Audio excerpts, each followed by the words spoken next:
Even though I've signed my lease for another apartment, I wanted to show you a few options I checked out in Orange County before deciding to move to Los Angeles. I mentioned my apartment criteria in my previous video. If you're curious, go ahead and check them out there. First, I checked out Cloud House. It's located in an area I hadn't been to before called Garden Grove. It seemed to be a kind of busy neighborhood that's not particularly aesthetically pleasing. They were, however, offering 1 month free. So we toured a studio first. I'm not a big fan of bedroom alcoves, but it did have a nice built-in closet.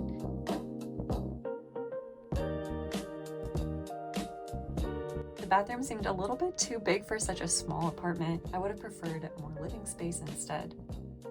The kitchen was pretty standard. The living room was slightly awkward. This unit had a courtyard view, but my current apartment view is pretty similar, and I really want a better view for my next apartment. Next, we checked out a 1-bedroom unit. I really liked this corner kitchen layout a lot, though there was a disappointing view of a gas station right outside. Again, I feel like the living rooms in these units are a little small for the price. The bedroom was fine with a large walk-in closet for people who have a lot of clothes. I don't personally have a lot. All of the bathrooms in the complex look pretty similar, a little cookie cutter for Orange County.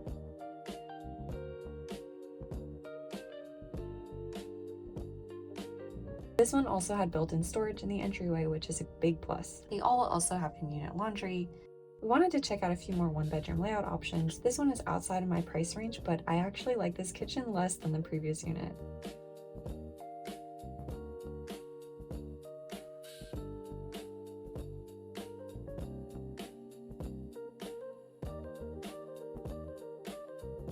Bedroom had a much smaller closet as well, and I just feel like this space wasn't utilized efficiently.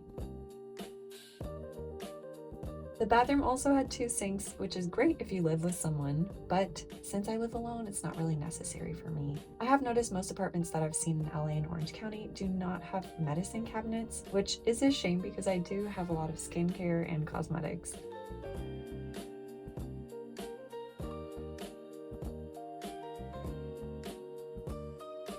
Going back near the entrance, this unit also had a small den with some storage. However, without a window, I just know I wouldn't spend much time in there. We looked at more 1-bedrooms though, just to be thorough. In my opinion, this one had the most functional layout. Even though it's the smallest of the 4 different floor plans that we saw, I still wish the bathrooms were smaller, but I liked how the bedroom space had windows as well as the living room, and it had a somewhat decent view. Maybe just because I used to live in New York, I still wish the bathrooms were a lot smaller to give you more living space. As far as amenities go, Cloud House had a pretty nice array. Their rooftop pool deck is picture perfect. They had a cute little hot tub and a relatively small gym. It was notably hot in the gym though, since it was open air and also on the rooftop. It felt like I was baking up there just a little bit. It had a variety of dedicated cooking and lounge areas and a little bit of a small game room. And a surprising speakeasy that I was so excited about until the guide told us that this is actually the smoking area for the complex. I don't want smoke anywhere near me or my apartment. Next up, we headed over to a new complex called Colonnade, which just opened this spring, 2026. It's located within a popular shopping area in Tustin called the Marketplace. It'd be nice to just walk outside and get some errands done. My friend wanted to take a peek. She is also moving later this year. Although I thought they would have some type of monthly concession, such as 1 or 2 months free, but I was sadly mistaken. So here we toured 2 1-bedroom units. The first one was a larger, more standard rectangular layout. I feel like all Irvine company complexes have a very specific look and feel. They're a little bit homier than other modern complexes that I've seen. The living room and bedroom were generously sized. I feel like this type of layout gets significantly less natural light.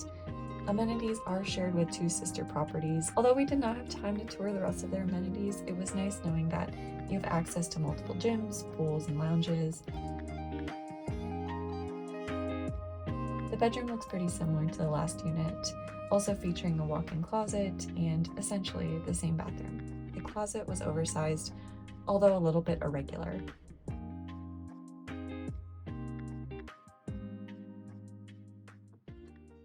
Last up, we headed to the Row. They were offering 10 weeks free if your move-in is within 45 days of touring. So we saw quite a few one-bedroom layouts here, starting with their model. So compared to the previous complex, it's quite a good deal for a similarly sized unit. Out of the other OC units, I really liked this complex, but my mind was already thinking about LA and switching up my lifestyle. If I were to stay in OC though, I definitely would have moved in here. The layouts just feel modern, practical, and I also like the built-in LEDs and the bathroom mirrors, and I feel like they just do a really good job with all the finishes within this complex.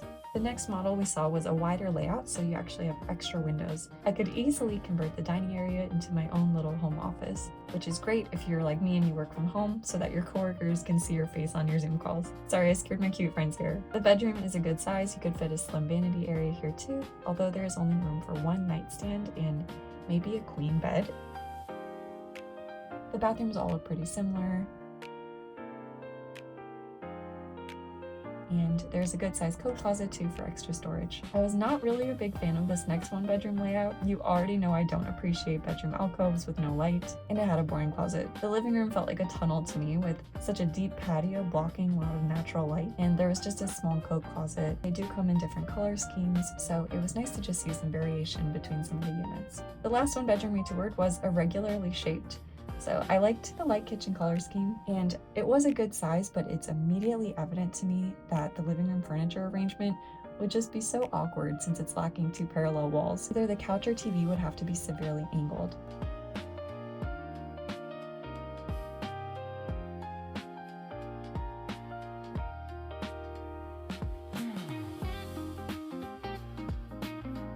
Just circling back to the irregular shape, so this is one of the kitchen cabinets, and my friends and I were just cracking up at this because what could you possibly fit in here? I honestly have way too much footage of the Row's amenities. They are shared between their 4 buildings on site, and I think we actually walked a mile on this tour alone. I'm not even exaggerating. Everything was top notch, super clean and underutilized by the current residents. So I'm just gonna show you a quick montage so you can kind of get a feel for all of it. This place is absolutely huge and brand new. So most units have not even had previous tenants yet. Also, an important distinction between most OC apartments versus LA apartments is that OC apartment parking is typically included in the monthly rent, while in LA it's an additional fee per month around $150 to $250. I will say this is the nicest apartment gym that I've ever seen. It's 2 floors with really great equipment. It's very clean and quiet, even with locker rooms, a sauna, and a little salt room. I've never seen that in an apartment complex before. So that just about wraps up the Orange County apartment tours. We saw some really great options, but I'm still moving to LA mainly for a change of pace and escape from suburbia.